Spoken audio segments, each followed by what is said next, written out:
How easy is it to get a buy-to-let mortgage these days? And what are the options? It's a question I get asked a lot. Buy-to-let can be a great option as part of a portfolio of investments, and providing you also have a source of easy to access funds elsewhere.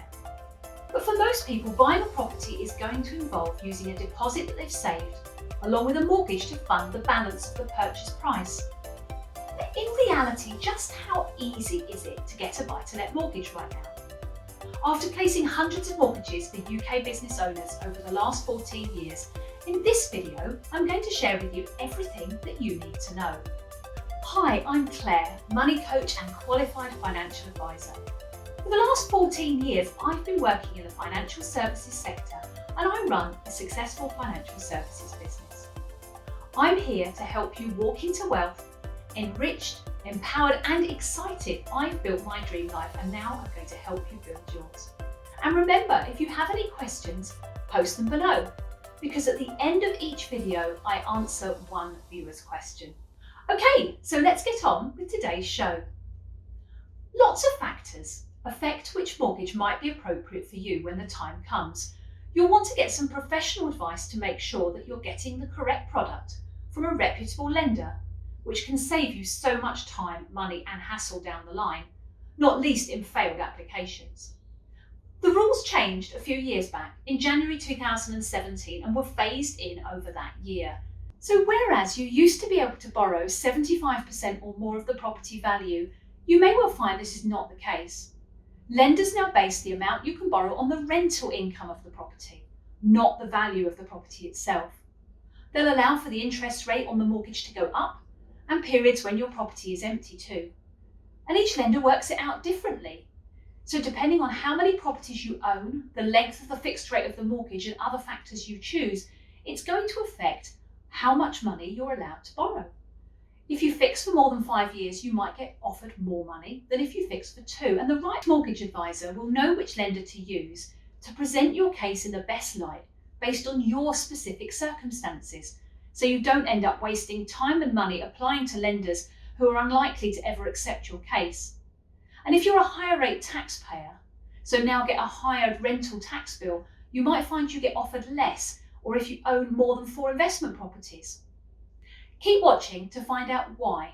You probably have questions, so ask in the comments below, and while you're there, I'd love you to share what your business is and how you help people. So how much can you borrow for a buy-to-let mortgage? Typical stress rates range from 3.98 to 5.99%, and multiples from 120 to 140 times your rental income. Let's break that down. A stress test is basically the process lenders use to assess whether your loan is affordable in the long run. It's required by law after the 2008 credit crunch and is supposed to protect you and the lender from entering into something that is risky and not sustainable. Lenders' calculations now use a multiple of an interest stress rate figure. So even if your mortgage is fixed at 2 or 2.5%, it's likely they will calculate it using a much higher rate, which is called the stress rate, and typically around 4 to 5%. Here's some examples.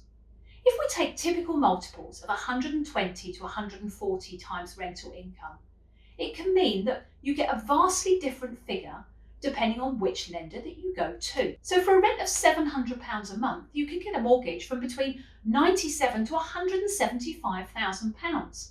Or for £1,000 a month rent, your mortgage could range from £138,000 to £251,000. Wow, what a difference. There is one more thing I'd like to share with you. But first, if you're still with me, can you take 2 seconds to subscribe to this channel and give the video a thumbs up? It really helps keep me motivating and going on to make more and more content for you. Okay, so what's the other thing we really need to consider? It's that these figures do not allow for property values, which vary massively across the UK. So you might need to think about where best in the country you should be holding your property portfolio, because where you choose might mean you need a bigger deposit than in other areas of the UK. Why? Well, as we've seen, the amount you borrow is dependent on the rental income of the property and not just its value. So if your rental income is £1,000 a month, the maximum you can borrow is £251,000. Even if the property is worth 300,000, 400,000 or more, they won't lend you any more money. You'll just need to come up with a bigger deposit to bridge the gap. So it tends to mean you'll need a higher deposit if you're buying property in the south of England or in London, as properties are so much higher than in the north or in Wales, for example. It's best to consider each property on an individual basis and really crunch the numbers before deciding to go ahead. Buy-to-let isn't always an easy thing to navigate, especially now, and especially if this is your first investment property. So I hope that I've helped you. Okay, time for today's Ask Claire question, and it comes from Beth. I've seen a property advertised that comes with a tenant in place. Is that a good thing?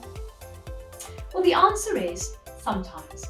It depends how much rent they are paying and whether there are any restrictions on their tenancy. Usually it's fine, you can just arrange a new tenancy to be drawn up the day you buy the property. But some are what we call protected tenants, which means they may be paying much lower than market rent, and legally you cannot increase it or ask them to leave. Ideally, you'd want to buy a property with vacant possession, which means the tenant has already moved out. This will allow you to decorate or renovate if you need to, and then get the best possible rental income for your property. I hope this has helped you take one step closer to that life you really want. So keep on.